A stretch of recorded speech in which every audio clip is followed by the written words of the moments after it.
Hey, welcome back to MeganPlus5.com. I got Millie here. She's got a mosquito bite right there.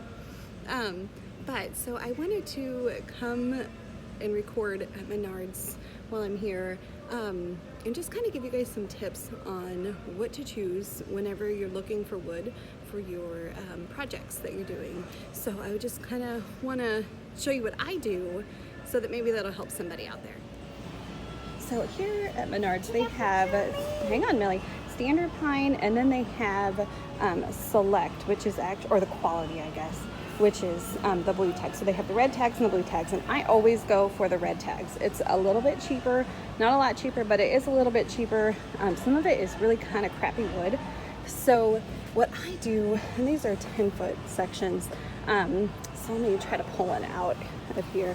So I'll show you what I do with on this 1x6 here. So I pull it out, and then I have no shame when I do this at the store. I don't care how silly I look.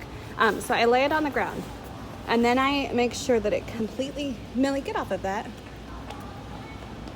Life of a mompreneur, guys. So I just make sure that it lays completely flat over here, and then all the way down to the edge. Millie, don't mess with it. And if it doesn't lay flat like that, that means it's not going to lay flat on your wall. So I hope that that helps you whenever you are at the store trying to find the exact type of wood, because I know it can be super overwhelming and really frustrating at first whenever you're first starting out with your craft projects.